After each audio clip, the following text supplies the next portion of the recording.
The tragic killing of Renee Nicole Good in Minnesota isn't just another headline that people scroll past and forget. It's one of those moments that freezes everybody for a second. Because no matter where you land politically, a woman ended up dead during an encounter with federal agents, and the footage makes it impossible to pretend this was some distant, abstract policy debate.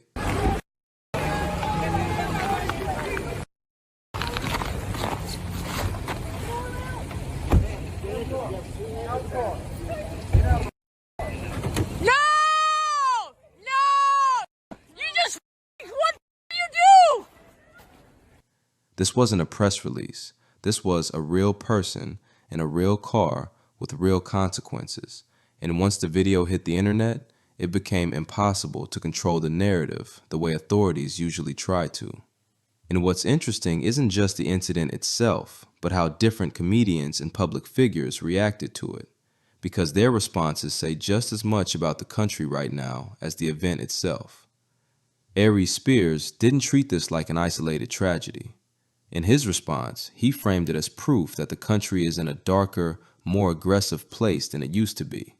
Listen, given what happened to the woman in Minnesota and everything else thus far during Trump's administration, if you think this country is in a better place now than it was when Obama was president, if you think our respect and our standing around the world is in a better place than when Obama was president, if you think this country was more divided when Obama was in office versus right now, and if you think Trump is a better president than Obama, you are an absolute idiot, you are racist and an evil human being.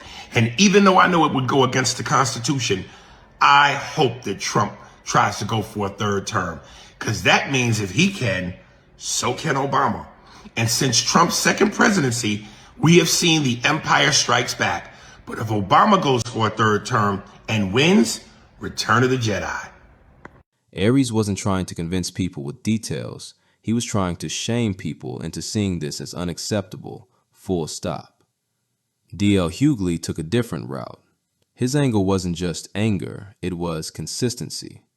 He focused on how leaders talk about shootings depending on who the victim is and who the shooter is.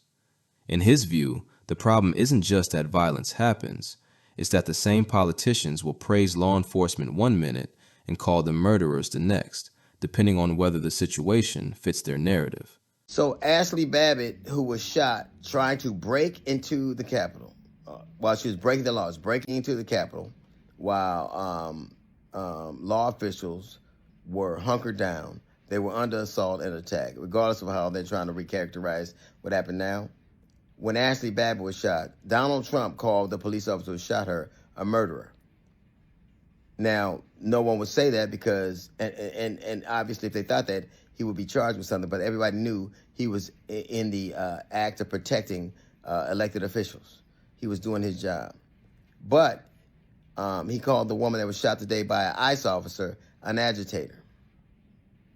So a woman who is storming the Capitol, who's part of a mob that is storming the Capitol, talking about hang Mike Pence and threatening violence against political figures. That person, according to Trump, the officer who shot her, was a murderer. But an ICE officer who shoots a woman driving away, the woman was the agitator. You got to be considerate. I've never seen this president take a tragedy and be fair or make it better or become the president and try to calm everybody down or bring everybody down and bring them together. It's always viewed through his prism.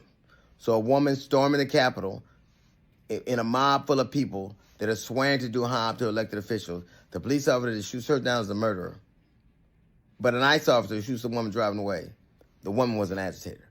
Be consistent. DL's whole point was that you can't claim to care about law and order while emotionally picking sides. Either rules apply across the board, or stop pretending this is about justice at all. His response felt less like a rant and more like a prosecutor laying out contradictions and asking the jury to use common sense. Then you have the kind of response people usually expect from late-night television.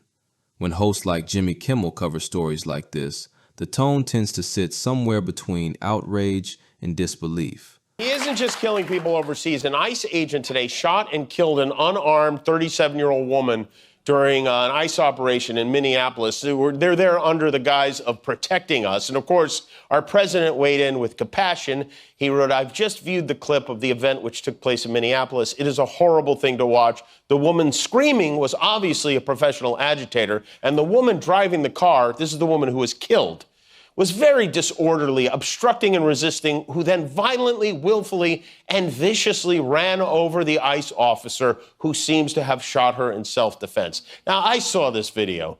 It didn't look like anybody got run over to me. It looked to me like a woman got scared and tried to drive away, and they shot her. That'll be for the court to decide. Well, the mayor of Minneapolis, though, had this to say. They are already trying to spin this as an action of self-defense. Having seen the video of myself, I want to tell everybody directly, that is bull. This was an agent recklessly using power that resulted in somebody dying, getting killed. And I have a message for ICE. To ICE, get the out of Minneapolis. Late night doesn't usually try to lead revolutions. It tries to remind people that what just happened is not okay and shouldn't be treated like background noise. It's less about ideology and more about emotional grounding, making sure people don't completely detach from the human cost behind the news cycle. Luis Guzman's response, though, went straight to moral emergency mode. His message wasn't about political strategy or media framing. It was about accountability and anger. He rejected official explanations outright and framed the situation as part of a pattern where authorities give themselves the benefit of the doubt while civilians pay the price. Hey guys, how you doing? I want to make a statement about what happened today in Minnesota. I'd like to say my condolences to the family. These ICE idiots are out of control, and this should never happen. And people, we need to speak up. We need to step up. This can't continue this way. Innocent people are being killed. How many people have died in custody already? This is out of hand. This is mayhem. It's not America. You know, this is a bunch of unlawful idiots trying to make laws that don't work, and they lie and they lie and they lie. When are we going to get tired of the lying, people? When are we going to get tired of all this lying? You know, it's terrible. It's tragedy today. You know, this is like, this is America, man. And people shouldn't be killed this way. You know, some idiot says something like, oh, people shouldn't use their car as a weapon. No. That's a bad excuse. That's a cover-up.